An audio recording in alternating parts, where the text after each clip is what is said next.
আচ্ছা গাইস, এই বছরের নর্ড সিরিজ আসলে কেমন হবে? যদিও এটা চীনে লঞ্চ হয়েছে OnePlus Turbo 6 নামে, তবে দেখেন এই ফোনটাতে এবার এটার পারফরমেন্স, ডিসপ্লে, ডিউরেবিলিটি আর ব্যাটারি নিয়ে দুর্দান্ত কাজ করেছে। আর আমরা তো জানি OnePlus মানে ক্যামেরা এক অন্য লেভেলের, তবে এই ফোনটা কেমন হবে বা এটার দামই বা কেমন হতে পারে, এই সব কিছু আমরা জানতে পারবো। তাই আর দেরি না করে আসুন শুরু করি আজকের ভিডিওটি। আর সাবস্ক্রাইব বাটনের নতুন অ্যানিমেশনটা দেখেছেন, ক্লিক করে দেখে ফেলুন, সাথে বেল আইকনটা অন করে রাখবেন কিন্তু। তো এবার আসেন এটার আমরা ডিজাইনের কথা বলি। গাইস, এটা OnePlus এর ফোন, ঠিক আছে, তবে অবাক হবেন যে ব্যাপারটা জেনে। এখানে ব্যবহার করা হয়েছে 9000 mAh ব্যাটারি। হ্যাঁ গাইস, এটা সত্যি।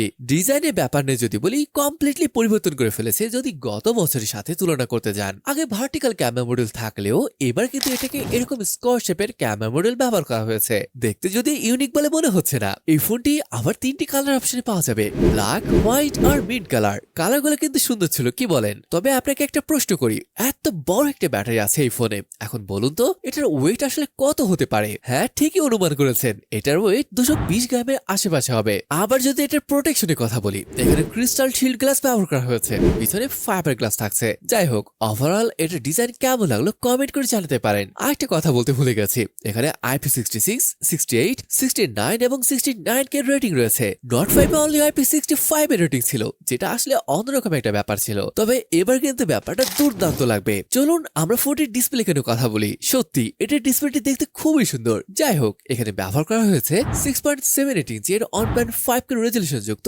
AMOLED panel. এটা একটা LTPS প্যানেল। আর রিফ্রেশ রেটের কথা বললে তো ভাই কথাই নেই। এখানে OnePlus এর ফ্ল্যাগশিপ সিরিজে যে রিফ্রেশ রেট থাকে 165 হার্টজ, সেম এখানে তাই থাকবে। আবার ব্রাইটনেসের ব্যাপার আসলে এখানে 28 নিটস পিক ব্রাইটনেস দিয়েছে OnePlus। আর এসবি বোর্ডের ব্রাইটনেস ওটা হয়তো 83 নিটস বা 1400 নিটস হবে। দেখুন এবার ডিসপ্লেটা এত সুন্দর দেখতে, যার পিছনের মেইন কারণ হলো এমন slim 3 bezel. Average screen to body ratio 94% এর মতন হবে, খুবই পাতলা করা হয়েছে। তবে যদি এই ফোনের বিগ হাইলাইট নিয়ে বলি, তাহলে বলতে হয় এটার স্পেসিফিকেশন নিয়ে। ভাই, এখানে প্রসেসর হিসেবে পাচ্ছেন স্ন্যাপড্রাগন 8 Gen 4। এটা দুর্দান্ত একটা চিপ। এর আন্তঃস্কোর কথা যদি বলি, ভাই এটার স্কোর 2.4 মিলিয়নের মতো আসে। র্যাম অপশন দুইটা থাকবে, 12GB আর 16GB।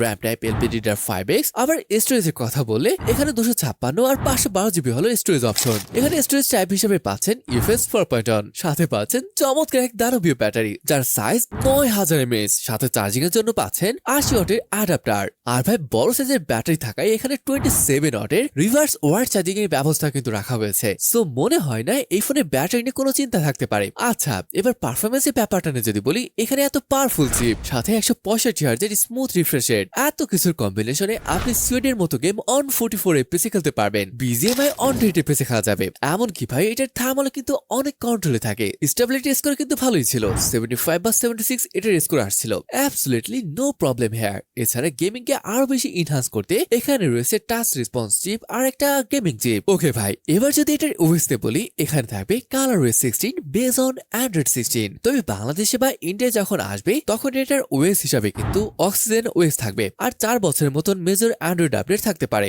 সেন্সর ভাই একদম সবই পাচ্ছেন।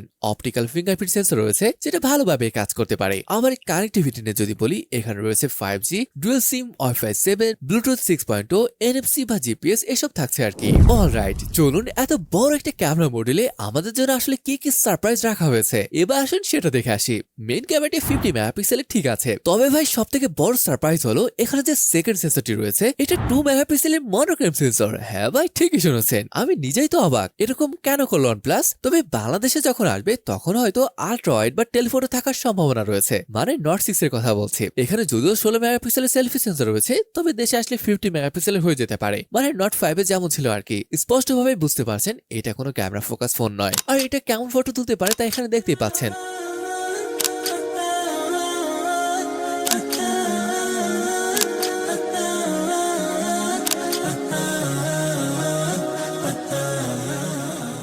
আচ্ছা, এবার যদি এটার অ্যাপ ফিচার নিয়ে বলি, এখানে night, slow motion, tab lapse, sticker, মানে দেখতে পাচ্ছেন প্রায় সবই এখানে রয়েছে। সত্যি বলতে এর ক্যামেরা সেটআপটি একদমই ভালো লাগেনি, মানে কম হলেও 50+8 মেগাপিক্সেল একটা সেটআপ থাকাটা দরকার ছিল। যাই হোক, এবার ফোনটির প্রাইসের কথা বলি। এটার প্রাইস ইন্ডিয়ান রুপিতে 35,000, যেটা টাকায় আসে 50,000-এর আশেপাশে। ওই হিসাবে এটার পারফরমেন্স কিন্তু আসলে ভালো লাগার মতো ছিল। এখানে 8 Gen 4 রয়েছে, আবার আন্তঃস্কোর 2.3 বা 2.4 মিলিয়নের মতন আসে। একই সাথে এখানে 9000 mAh এর ব্যাটারি, ভালো মানের ডিসপ্লে, জাস্ট ক্যামেরা সেটআপটা একটু অন্যরকম লেগেছে। যাই হোক গাইস, এই ছিল আজকের ভিডিওটি। কেমন লাগলো তা কমেন্ট করে জানাতে পারেন। তাহলে আজকের ভিডিওটি এখানেই শেষ করছি। দেখা হবে পরে কোনো অসম ভিডিওতে। ততক্ষণ পর্যন্ত ভালো থাকুন, সুস্থ থাকুন। আল্লাহ হাফেজ।